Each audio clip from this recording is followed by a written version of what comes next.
Hello everyone!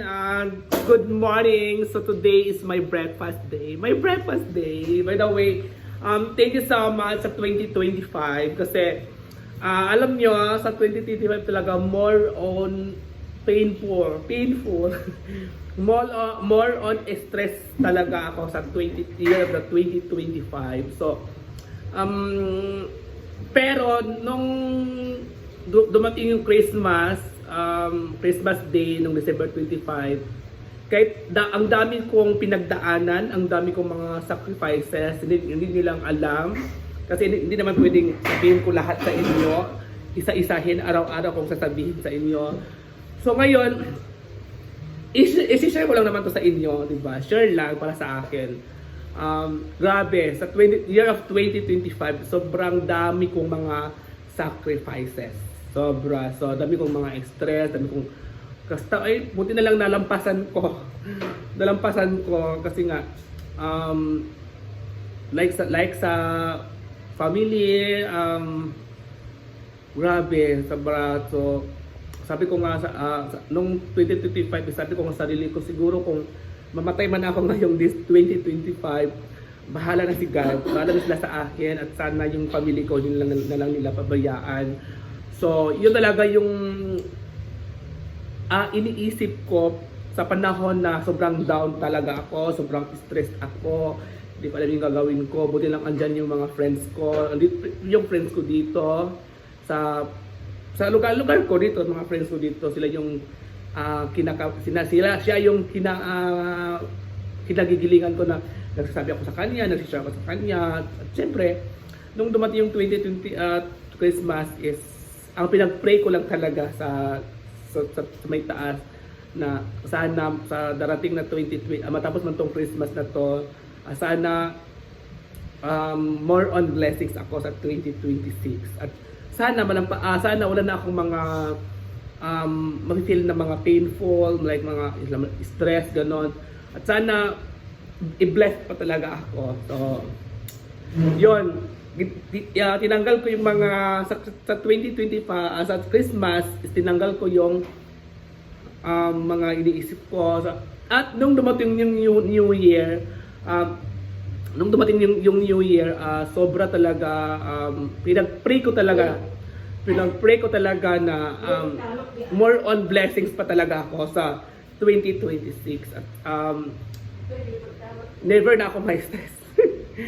Sana pinagtanong ko talaga na never na talaga ako ma-stress. At syempre, never na rin akong tawag doon, iisipin yung mga props kasi basta kaya ako. Ay, so sana sa 2026 ay yan talaga ako. Sana mawala na yung mga iniisip ko, tapos hindi na ako ma-stress. Yun. Sana malampasan ko na. Sana yung ko, yung mga sorry guys, na-emotional lang talaga ako. Sana sa 2026 ulitin natin kasi ayoko kasing umiyak dito sa camera. Sana sa mga pinagdaanan ko sa year of 2025, hindi ko na mapagdaanan ngayong 2026. So isa lang naman ang pinangarap ko talaga sa buhay ko. Pangarap ko lang talaga sa buhay ko ay magkaroon ako ng blessings na forever talaga. So kumbaga, ang gagawin ko ng this 2026 is more on ipon na talaga tayo. More on mag-ipon na talaga tayo. Hindi na natin, sa naranasan ko sa year of 2025, huwag mong ibigay lahat. Kasi pag ikaw yung wala kang kakampi, wala kang masandalan. So kahit ano mo yan, kahit ano mo yan, kaibigan mo yan, kahit ano, wala kang masandalan. Kumbaga, masabihan mo lang sila ng problema, yung pamilya mo. Kasi andyan naman sila lagi. Pero yung financial, like ganito, ganyan, yung mga like pag-judge, wala kang mahihingian nung ganon. So sa mga problema, yung nakakaintindi lang naman talaga sa'yo is yung pamilya mo lang naman talaga. Pero, ano ko, oy, mapag-itipanin ka na, maugat lagi na. So, ngayon, ako talaga, ang pangarap ko talaga dati pa, ay magkaroon talaga ako ng sariling business. So, ngayon, napag-isipan ko na sana kung mapagpalain ako ng Diyos na mabigyan ako ng pangalawang chance kasi nag-business kasi ako totoo to ha, nag-business kasi ako, nagtiwala ako sa tao, sa business namin. Akala ko mapalago namin or mapalago niya, pero ang ginawa is ang ginawa is parang nagbigay lang ako ng walang patutunguhan. Kumbaga nagsayang lang ako ng pera. So ngayon, nung naisipan ko na nagsayang ako ng pera, parang iniisip ko na siguro hindi na ito tama yung mga ginagawa ko. Siguro tama na, huwag mo nang i-invest yung pera mo, huwag kang mangarap sa tao na wala ka. Doon mo ipangarap sa taong andun ka. Kaya nagsimula noon, sobrang talaga ako that time. Yung kahit naranasan ko rin yung ginudge ka ng mga sa paligid mo, tapos yung iba naman, may mga tao din naman na nag-share sa'yo na anong gawin mo, ganito, ganyan. Pero more on judge talaga yung iba. Tapos pag magkwento ka ng problema mo, tatawanan ka, iba, bakit yung gano'n? Paano ka lang magkwento sa kaibigan mo kung tatawanan ka lang? Paano ka lang magkwento sa kaibigan mo kung totoo siyang kaibigan, anuhin ka, parang iba, parang pag sabihan ka ng ganito, ganyan, pakinggan ka, yung ganun pa. So, ngayon kasi ako talaga, sa mga problems ko, hindi talaga ako nagkwento sa mga kaibigan ko. Kasi, pag nagkwento ako sa mga kaibigan ko, tatawanan lang nila ako. So, sabi nila na ganito, i-judge ka na agad. So sabi ko, ay hindi ito pwedeng ganito. Kaya ako talaga nagtiwala ako sa sarili ko. Nagtiwala talaga ako sa sarili ko. Kaya saya ang pinasa. Kaya sabi ko nagsimba ko nung na-pray talaga ako. Sabi ko, sana ngayong 2026, ma-feel ko na rin yung saya, kaluwag-luwag na ito ng puso ko na parang wala na akong iniisip, parang wala na akong dadaling mga problema, yung gano'n. Basta ang dami talaga. Kaya, Happy New Year sa inyo at welcome to 2026. So, sana. So, yun lang. So, kakain muna tayo mga ma'am. Kasi nagsawa na kasi tayo sa karne eh. So, ito muna natin yung natin guys. Ito yung ulam natin for today. Wait. Ito yung ulam natin, ang ating lechon paksiw. Ulo to ng lechon mga moms. Ito yung lechon paksiw at ito yung humba. Yan ang humba. Yan.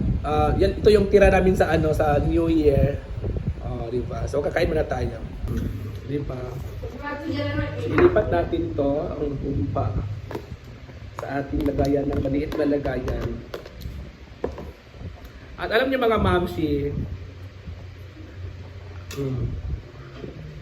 paano na tayo?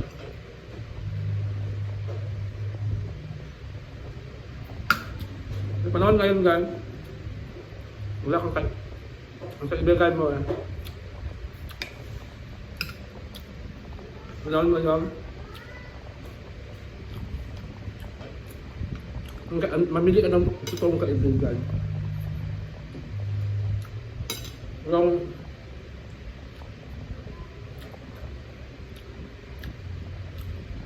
Yung willing kang pakinggan, tapos willing kang samahan sa problema mo. Hindi yung tatawanan ka. Arit yung gano'n. Dapat nagpinto ka, nag-share ka nga, tapos ipinto pa nila sa iba, ipinto ka sa iba, yung gano'n. May mga saungan yan. Totoo.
Ayun guys, punta kayo doon.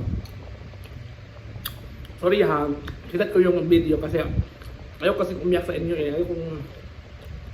Ayaw ko yung ano, yung baka pag ayaw kong pagtatawanan ako na. Yun ang kanyang.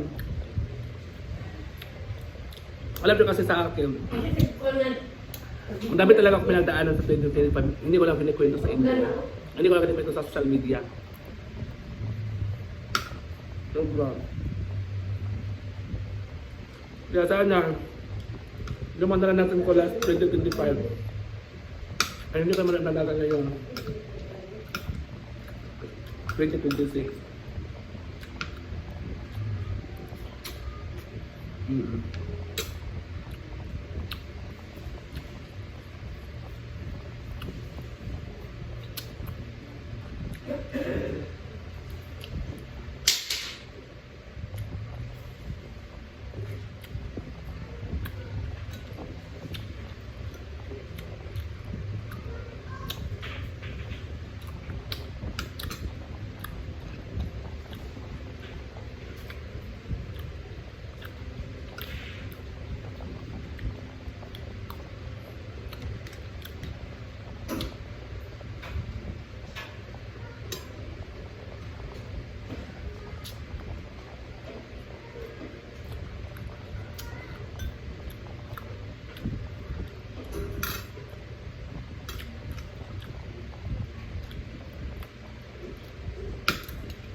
Bye, Dan.